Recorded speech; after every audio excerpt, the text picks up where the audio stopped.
parts such as catalytic converters, as well as weather paint and rust, and there's also microplastics from tyre wear and the road surfaces themselves. In addition to that, there's all sorts of other chemicals, such as pesticides applied to road verges and gardens, as well as salt that's applied to roads in winter, and all of that goes down the drain. So, how does it get into rivers? Well, rainwater needs to be conveyed away from roads quickly to keep them safe, and some of that goes into a combined sewer, which is what can result in sewage discharges when it's overwhelmed.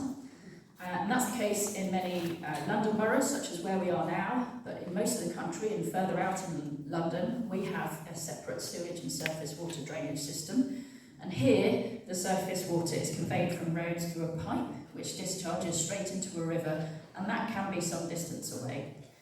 It's toxic, and unlike sewage, much of it can't be broken down by microorganisms in the water environment. It's persistent, and it builds up in the sediment, and it can affect the entire ecosystem. And I think the impacts of road runoff, as well as being very widespread, are very, very scary. We know that they can cause harm to aquatic insects and to human health. Aquatic insects live amongst the sand and gravel on the riverbed where that toxic sediment ends up, and the PAHs are particularly nasty. They're carcinogenic, and they can affect an organism's ability to reproduce, preventing embryos developing, causing mutations and deformities, and they can affect the functioning of organs and impair growth. So really nasty. They can also cause death outright, particularly in the summer when it hasn't rained for a while and all of those contaminants build up on the roads. And it's also warmer, so there's less oxygen held in the water column in the river. And when it rains, we often see fish kills because it just wipes all of that contaminants off the road straight down the drain and into the river. But rivers are probably more likely to be affected by that sublethal chronic effect, and they degrade the entire ecosystem. And in addition, many of the insects we see flying around us have an aquatic larval phase, so it's actually contributing to the collapse of biodiversity more widely as well. So that's all rather depressing. What can we do about it? Well, ideally we want to stop it at source, but you can imagine that's probably quite difficult to stop all vehicle movements or vehicles depositing things on the road. So the next best thing is to stop it from entering the environment in the first place. And I want to give you a real-life example of what we've done on the upper river on the Wandle here. And for this story, I have to start with the iconic chalk stream species, the brown trout, which Matthew's already talked about before this morning. It's a top predator and a keystone species in the ecosystem, but it's also very important recreationally for fishing. And on the Wandle here, brown trout decreased in number with the Industrial Revolution and increase in manufacturing and associated pollution. That tended to happen everywhere. It wasn't just specific to the Wandle. But they eventually died out here, with the last one being caught in 1934. And interestingly, it's likely that it was actually the tarring of roads at the beginning of the 20th century that was a factor in the widespread decline of trout. And on the upper river here, the last trout was caught in 1914. So, when the organisation that I work for first started out as the Wandle Trust, one of our first activities we did was called Trout in the Classroom. And we work with school children to rear trout up from eggs to fry, about that big, and then come down to the river and have a big celebratory release event.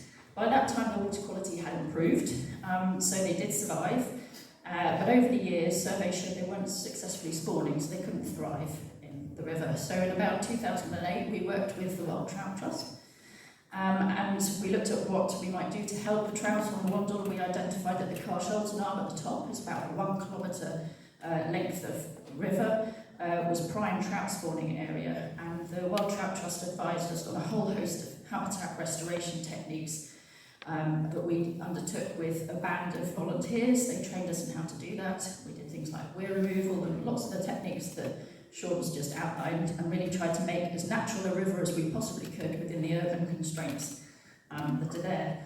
And the following spring, we watched the trout spawn. We got very excited. But the next year, the survey showed that there were still no juvenile trout, and so we concluded that something else must be the limiting factor for trout.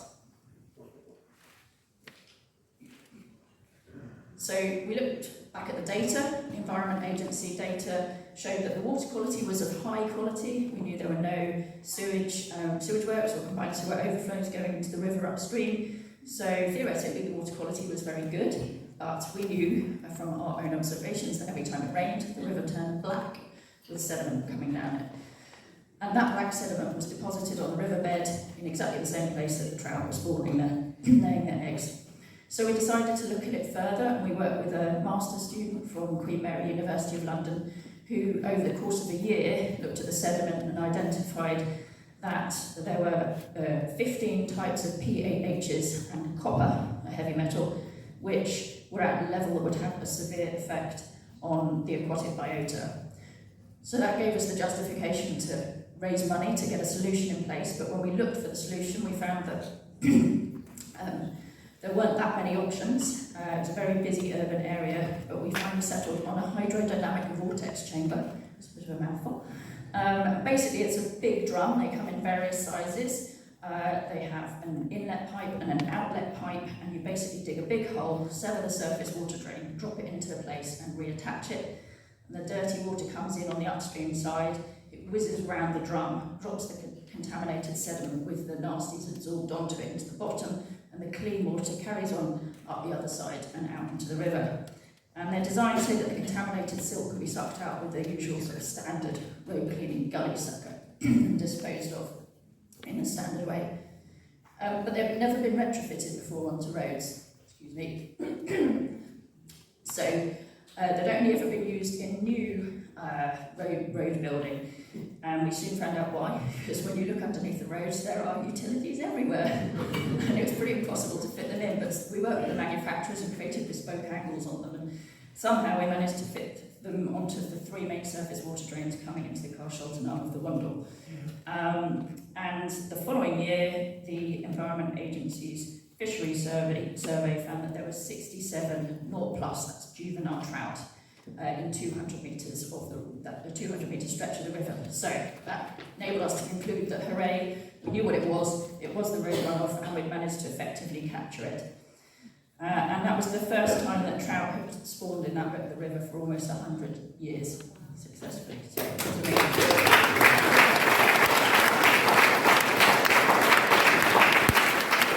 Thank you, I wasn't expecting that. but it is worth it. So we since then we've used various green techniques that we can also use, such as wetlands. There wasn't space for that in Carshalton, but we put them in on a couple of the neighbouring rivers to the west, at Beverley Brook and Hogsmill.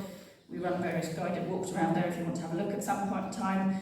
Ideally, you'd actually have both of those solutions in tandem. You'd have your hydrodynamic vortex chamber equivalent to the top, and then a treatment train of wetlands downstream. And those wetlands bring in all sorts of additional benefits as well. It's not just a concrete chamber, it's got wildlife, there's loads of biodiversity benefits, amenity benefits, and potentially flood benefits as well. So that gives me hope that it is possible to tackle road runoff, but we need to do it everywhere. And it's estimated that there are 1 million outfalls in the country, and that's probably an underestimate because we don't actually know where they all are. So, and that isn't even the elephant in the room. Is that they're completely unmeasured and they're unregulated. So I implore the policymakers and regulators in the room to listen, to investigate and do something about it. Clearly, road discharges indisputably contain levels of priority hazardous substances in excess of environmental quality standards, and there are legal requirements to do something about it. So we have to shout louder to make sure that this actually happens. So we need better monitoring as well as permitting of road drains with strong regulation. We know there are effective solutions out there, so let's build them and quickly.